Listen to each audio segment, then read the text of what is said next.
Hi மக்களே, வாங்க நம்ம வீட்டு சமையலில் இன்றைக்கி என்ன பண்ணலான்னு பார்க்கலாங்க.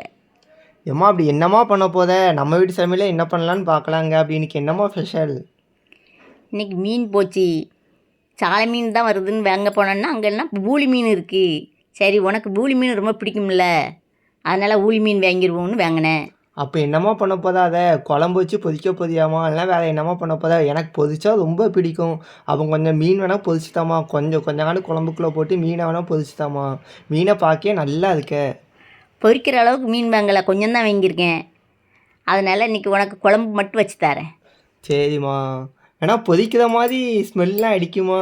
அதை நீ சாப்பிடும்போது பாரேன் எப்படி இருக்குன்னு.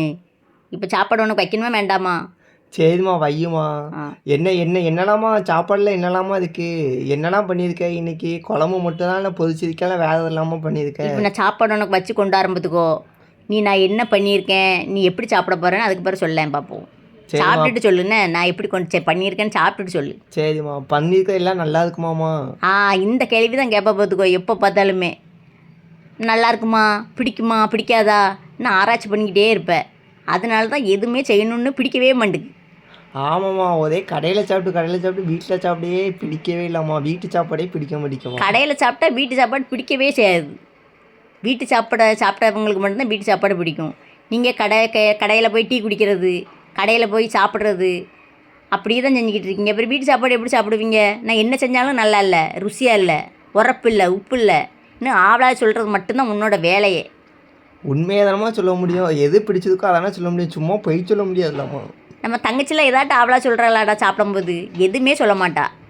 நான் நல்லாவே வைக்கட்டாலும் நல்லா இருக்குமா, எப்படிமா வச்ச அப்படின்னு கேட்பா. அவன் கடையில் சாப்பிட மாட்டான்ல. ஓ, கடையில் சாப்பிட்டாச்சுன்னா நல்லா இல்லைன்னு சொல்லிடணும். தாய் வைக்கிறதெல்லாம் நல்லா இல்லைன்னு சொல்லிடணும். அப்படி சொல்லலாமா? என்னதான் இருந்தாலும் டேஸ்ட் அதுக்காக சொல்ல முடியும். சும்மா போய் சொல்ல முடியாதுல்ல. பாருங்களேன், இவனுக்கு நான் என்ன பண்ணினாலும் நல்லா இல்லை நல்லா இல்லைன்னே சொல்லுவான். நான் வச்சிருக்கிறத பார்த்தாலே உங்களுக்கு சாப்பிடணும் போல் தோணுதா, தோணலையா?